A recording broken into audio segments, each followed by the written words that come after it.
കഴിഞ്ഞ ശമ്പള പരിഷ്കരണ സമയം എന്ന് പറയുന്നത് LDF സർക്കാർ പ്രഖ്യാപിച്ച് അത് കഴിഞ്ഞ് നടപ്പാക്കേണ്ട ബാധ്യത പുതിയതായി വന്ന LDF സർക്കാരിനായിരുന്നു. അതായത് ഒന്നാം പിണറായി സർക്കാരിന്റെ കാലത്ത് പ്രഖ്യാപിച്ച ശമ്പള പരിഷ്കരണം നടപ്പാക്കേണ്ട ചുമതല രണ്ടാം പിണറായി സർക്കാരിന്റെ കാലത്താണ്.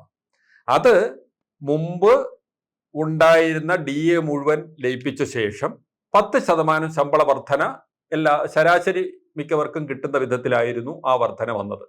ആ വലിയൊരു വർധന നടപ്പാക്കിയത് കോവിഡ് കാലത്താണ് എന്നുള്ളതാണ് നമ്മൾ ഓർക്കേണ്ടത്. അതായത് വരുമാനം നിലച്ചിട്ട് പോലും സംസ്ഥാന സർക്കാർ ജീവനക്കാർക്ക് അവർ വേറെ ഒരിടത്തും ഇന്ത്യയിൽ ഒരു സംസ്ഥാനത്തും നടപ്പാക്കാത്ത വിധത്തിലുള്ള വർധന ഈ കോവിഡ് കാലത്ത് നടപ്പാക്കി എന്നുള്ളതാണ് ഈ സർക്കാരിന്റെ പ്രത്യേകത.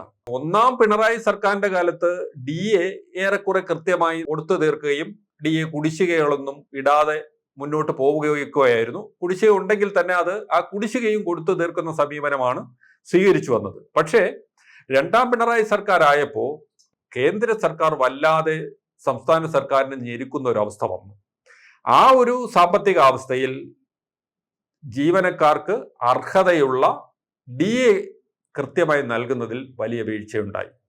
ആ വീഴ്ചയിൽ സ്വാഭാവികമായിട്ടും DA കുടിശ്ശിക കൊടുക്കുന്നത് വലിയ കാലതാമസം ഉണ്ടായി.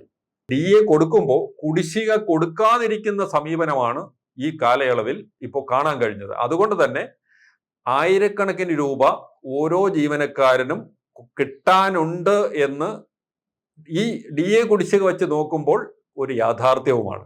അത് ഞങ്ങൾക്ക് നഷ്ടമായി എന്ന് പ്രതിപക്ഷ സർവീസ് സംഘടനാ നേതാക്കൾ ശക്തമായി വിളിച്ചു പറയുമ്പോൾ ആ യാഥാർത്ഥ്യം തുറന്ന് സമ്മതിക്കാൻ ഭരണപക്ഷത്തുള്ളവർക്കും നിവർത്തികേടുകൊണ്ട് അവർ പുറത്തു പറയുന്നില്ല എങ്കിലും അത് യാഥാർത്ഥ്യമാണ്.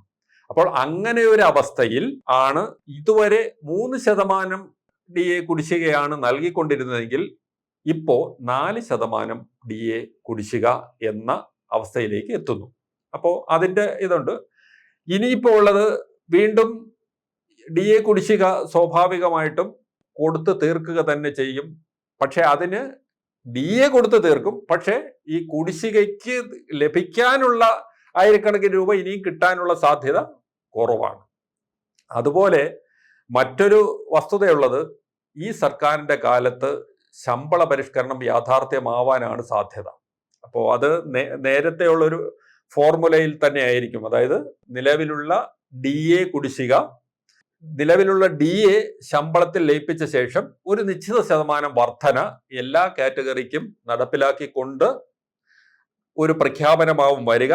ആ പ്രഖ്യാപനം നടപ്പിലാക്കുക എന്തായാലും ഇനി വരുന്ന പുതിയ സർക്കാരിനായിരിക്കും. അത് ബഡ്ജറ്റിൽ പ്രഖ്യാപിക്കുമോ അതിനു മുമ്പ് പ്രഖ്യാപിക്കുമോ എന്ന് മാത്രമാണ് കാത്തിരിക്കേണ്ടത്. ഇവിടെ സ്വാഭാവികമായിട്ടും പ്രതിപക്ഷം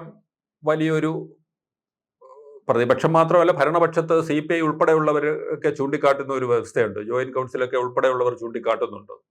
പങ്കാളിത്ത പെൻഷൻ പിൻവലിക്കണം എന്നുള്ളത് LDF പ്രകടന പത്രികയിൽ അത് വാഗ്ദാനം ചെയ്തിരുന്നതുമാണ്. പക്ഷേ നമ്മൾ ഇപ്പോൾ ഈ പ്രഖ്യാപനത്തെ സംബന്ധിച്ച് ഈ പ്രഖ്യാപനം വളരെ ആവേശത്തോടെ ഉന്നയിക്കുന്ന പ്രതിപക്ഷ സർവീസ് സംഘടനകൾ ആലോചിക്കേണ്ട ഒരു വസ്തുത, പങ്കാളിത്ത പെൻഷൻ ഇല്ലാതെ മുന്നോട്ട് പോകാനാവില്ല എന്ന് പ്രഖ്യാപിക്കുകയും അത് നടപ്പിലാക്കാൻ വേണ്ടി വാശിയോടെ മുന്നോട്ട് വരികയും ചെയ്തത് ഉമ്മൻചാണ്ടിയുടെ നേതൃത്വത്തിലുള്ള സംസ്ഥാന സർക്കാരാണ്.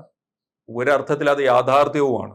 അപ്പോൾ കാരണം സംസ്ഥാനത്തിന്റെ വരുമാനത്തിൽ സിംഹഭാഗവും ശമ്പളവും പെൻഷനുമായി പോകുന്ന കേരളം പോലെ തനത് വരുമാനം തീരെ കുറവായ ഒരു സംസ്ഥാനത്ത് വലിയൊരു തുക പെൻഷനായി നൽകേണ്ടി വരുന്നു.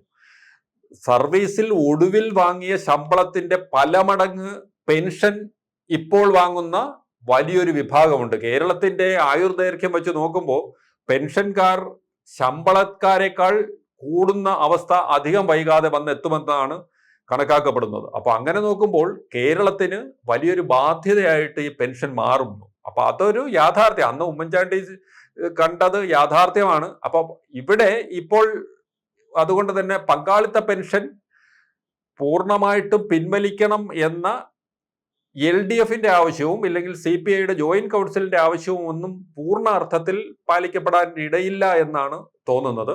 അപ്പോൾ അവിടെ ഒരു സാധ്യതയുള്ളത് സ്വാഭാവികമായിട്ടും ഇപ്പോ ഈ പങ്കാളിത്ത പെൻഷന് സർവീസ് കുറവുള്ളവർക്ക് തീരെ കുറഞ്ഞ തുകയാണ് ലഭിക്കുന്നത്.